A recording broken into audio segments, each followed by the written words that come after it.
Welcome, everybody. Welcome, Stephanie. Hi, everyone. We're happy to be here with you. Yeah, Hi, Catherine-Emmanuelle. hi. So we're so excited to come forward and meet you and to talk to you about our new project. Woohoo! Yes. New project starting on Facebook. So it's a new community for English-speaking women who don't have children. So FSE is a project that Catherine-Emmanuelle started many years ago. She's going to tell us about that. Yeah, But I just want to tell you, FSE means Femmes sans enfants. So it's FSE Circles so that we can also have this moment of connection with all the English-speaking women too. great. Yeah. So FSE means also something very important and dear to us. So it's about a feeling, sharing, and emerging from childlessness and with childlessness. So this community is really about childlessness, to try to learn, to cope, to accept, to embrace, to live as a fully accomplished woman without children. And this is the work I've been doing for now 13 years with Femmes Sans Enfants. I've been very active. If you've seen my face and my different haircuts during the passing years and the colors. So I've been there for quite a while. And it's very exciting for me to be offering this new space with Stephanie. And we are both, and you probably can hear it, French Canadians with our Quebecois accent. And we will be very delighted to share with you what this community will be about. And this is our goal today. So we want you to get to know us better and to get to know our stories, our FSE stories, or NOMO stories, as They would phrase it. So yeah. So Stephanie, do you have anything you want to add to that?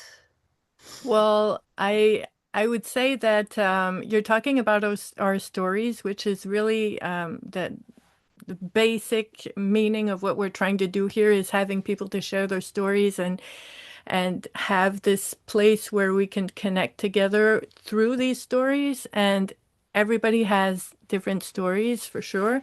So maybe we can start because people are going to see us a lot on the community. We'll be posting a lot of different posts about different ways that we can look at this reality of not having children and still having a great life and sometimes grieving also. So there's all of that that comes into play. And well, I can tell you my story actually. I'm 48 years old. In the circle right now. So Yeah, so come in the circle. At the moment, I'm 48 years old and I don't have any children. Um, Actually, my story began when I was 25. I was single and I'd been single for a while because I've never been one to rush into relationships. I knew exactly what I wanted, and I wanted to make sure that, relationships were serious and that we were, like connecting and that like really knowing where we're going and what we're doing together. So I was single and I had this vision or image or like different things that I wanted to have in a relationship. And among other things, there was I wanted someone older than me. And I wanted a man who already had a child so that I could have instant family. So that was kind of I thought was a really good idea. And what happened was in the summer of my 25th year, I met this man who was great, who ticked all the boxes, who like all the criteria was there. And he had the little boy who was 4 years old. And, we got along really, really well. And actually, pretty early in the relationship, that's something I hadn't thought about, but he told me that he had his child and he didn't want any more. Oh, So everything else was there. Everything else was good. So that was kind of a big something to think about and go through. We talk about grieving motherhood. So I did that for a long while, and I was juggling with like pros and cons and what should I do, and I chose him. I chose him. And we got married 5 years later. okay. And I only talked about marriage when I was sure that I was in acceptance and at peace with the fact that I wasn't going to have children because I didn't want to have resentment. I didn't want to regret anything. So Mm, it took a long while. It took like many years to really find this place where I could say I'm going to build something beautiful and something good, and our family is me and this guy and this kid that I love.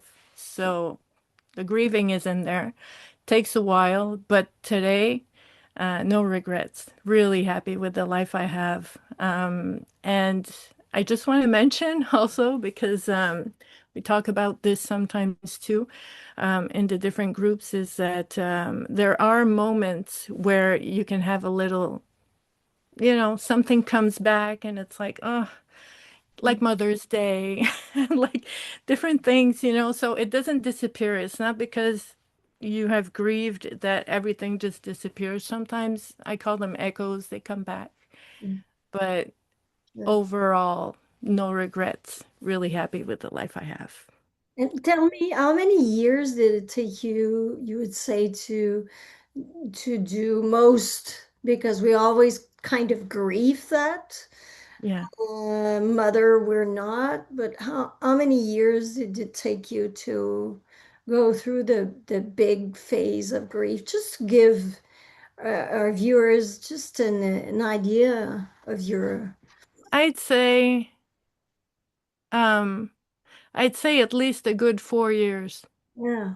of pain, pain and like really tortured and trying to decide what I'm going to do. And, I chose this person, and I'd say like 5 years later, I was okay, I was good. But it really takes some time, and you have to take the time. Yeah. You can't rush it. You can't, people are telling you like just get over it or think about something else, or like get going, have a project. It doesn't do it. It doesn't work like that. And I was very intentional in asking that question because I know women who will be listening to us, some of them carry this or have been carrying this in secret for years. Yeah. And please know you're not alone because it takes it can take lots of time and needs much attention.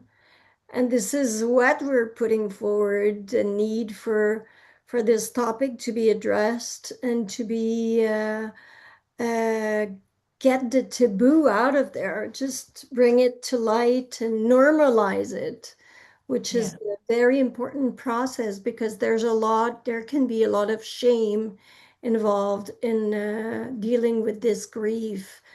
Well, thank you, Stephanie, for sharing your story. And I know you live just geographically so that people know where you are. You're in the South Shore of Montreal in Quebec.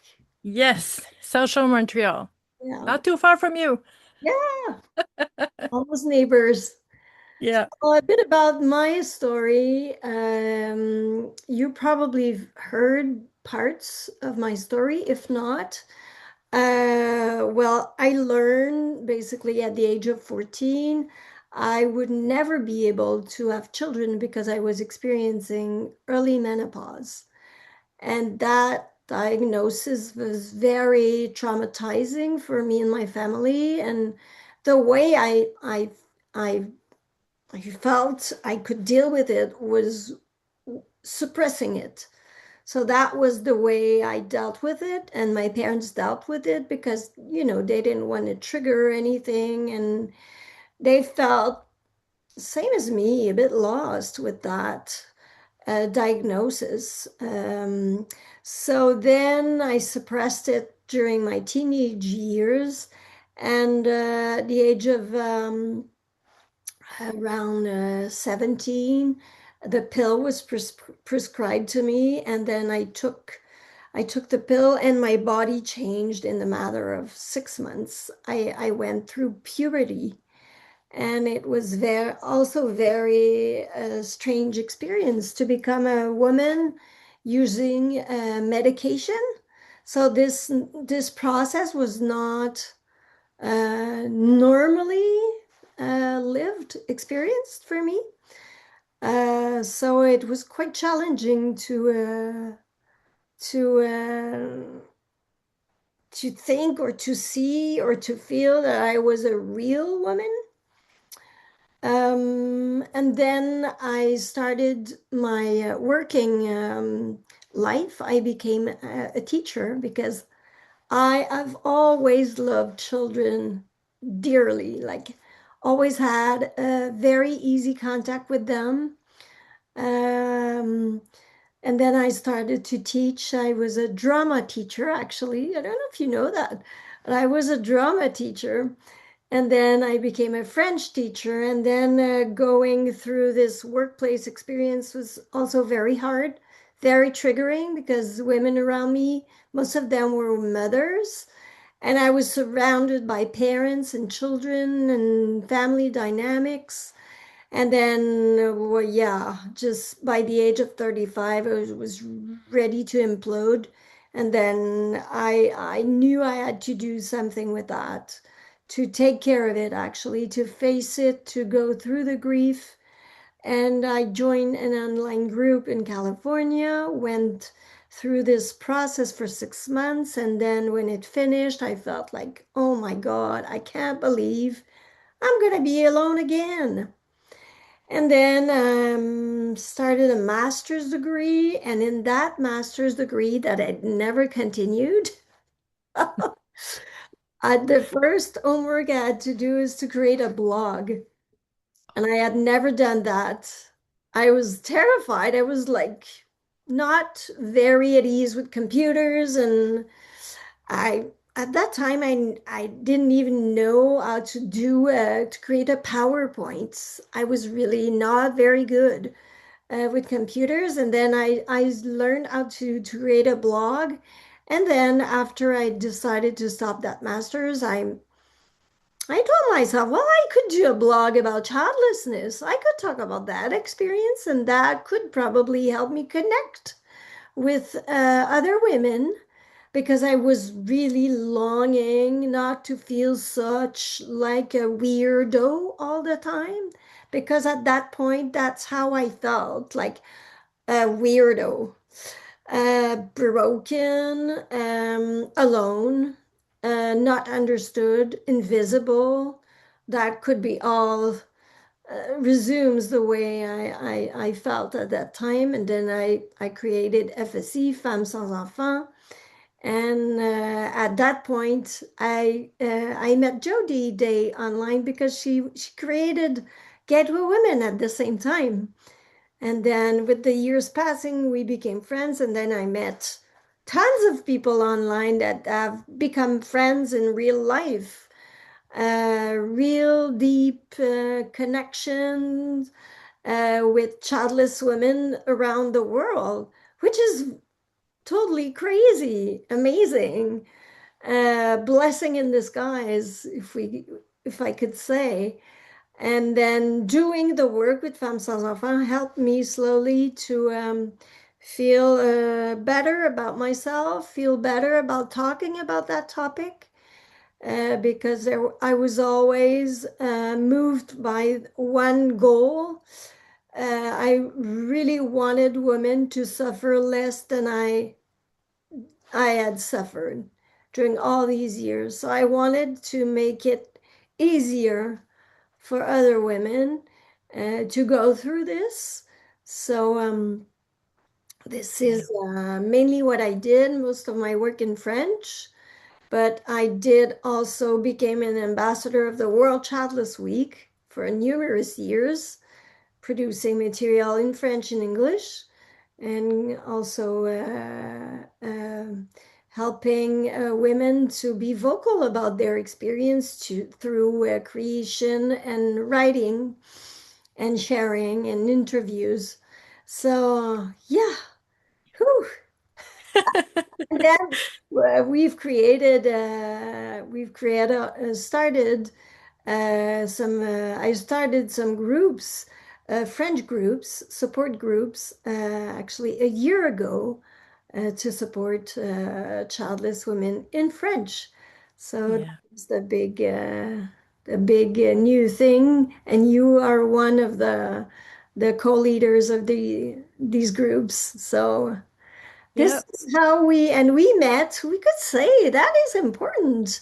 Like we've Sure. known each other for quite a Like, while, and we yeah, start many years. to engage online, finding ourselves interesting, our work interesting, our Yeah. vibe interesting, and we just at one point decided to connect. And Hmm. here we are, I don't know how many years later, and we're working now together, which Yeah. is brilliant. Which is great. And that's the thing I was talking to Catherine-Emmanuelle about. I was saying, we're helping people in French, but we both speak English. Yeah, We can do, we can, why not open up to more people? Because like you said, I had this same feeling of saying, I don't want anybody to feel as alone as I felt. It was such a taboo and you couldn't talk about it. And if you did, you were complaining or people didn't know what to say or they didn't know how to react. And I was just thinking if I could have had that like 20 years ago, mm, it would have been so much more helpful. And I'm thinking, well, if we can be there and offer the safe space for people like francophones and anglophones, then let's just do it because it's really important. And we have to make sure that people know that they're not alone. yeah, And you don't have to go somewhere. You just go online and we're there, you know? exactly. And we're very active and we're very present and we give feedback and Yeah. we're really there online and we're 3 days. accessible.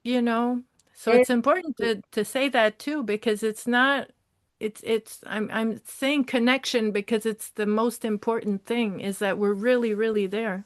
Yeah, exactly. Exactly. So we're ready to engage with you in English on our pages. So we have FSE Circles on Facebook, on Instagram, and please write us and feel free to comment, to interact. And we're thrilled to be launching this space for you to invade.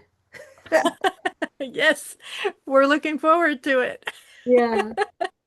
Yeah. So thank you, Stephanie, for sharing this moment with me, and we can't wait to connect more with you and to be there to support you.